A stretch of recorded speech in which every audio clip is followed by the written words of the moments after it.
ഈ ഡ്രൈവർമാരെ വില കുറച്ച് കാണുന്ന ചില ആളുകളുണ്ട്. ഡ്രൈവർമാരെ വില കുറച്ച് കാണുന്ന ചില ആളുകളുണ്ട്. ഡ്രൈവർമാർക്ക് പെണ്ണു കൊടുക്കൂല എന്ന് പറഞ്ഞ ചില ആളുകളൊക്കെ നമ്മളൊരു കാര്യം മനസ്സിലാക്കണം. അൽഹംദുലില്ലാഹ്, ഈ ഡ്രൈവിംഗ് ജോലി എന്ന് പറയുന്നത് അത് വല്ലാത്തൊരു അനുഗ്രഹമാണ്, അത് വല്ലാത്തൊരു തൗഫീഖാണ്.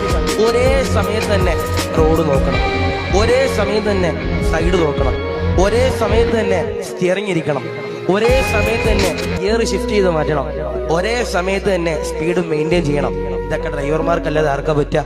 നമ്മുടെ നാട്ടിൽ ഡ്രൈവർമാരില്ലായിരുന്നെങ്കിൽ നമ്മൾ പട്ടിണി കിടക്കേണ്ടി വന്നേ. അല്ലാഹു ഈമാൻ നൽകുമാറാവട്ടെ. ശരിയല്ലേ? ഓരോറക്കം ഒളിച്ചുകൊണ്ട് വണ്ടി ഓടിക്കണോണ്ടാണ് സാധനങ്ങൾ തമിഴ്നാട്ടിൽ നിന്നും അവിടെ നിന്നും ഇവിടെ നിന്നും ഒക്കെ നമുക്ക് എത്തണത്. അല്ലാഹുവേ, ഞങ്ങളുടെ നാട്ടിലെ ഡ്രൈവർമാര് അവർക്കൊക്കെ ആഫിയത്ത് കൊടുക്കണേ റഹ്മാനെ, ദീർഘായുസ്സ് നൽകണേ റഹ്മാനെ. അവർക്കൊക്കെ നീ ഖൈറിന്റെ കവാടങ്ങൾ നീ തുറന്നു കൊടുക്കണേ റഹ്മാനെ. നിഅമത്തുകൾ അവർക്ക് നീ ഏറ്റി കൊടുക്കണേ റഹ്മാനെ. അവർക്ക് നീ അപകടങ്ങൾ തൊട്ട് നീ കാത്തിരക്ഷിക്കണേ റഹ്മാനെ. അവരുടെ കുടുംബത്തിന് നീ ബറക്കത്ത് കൊടുക്കണേ റഹ്മാനെ.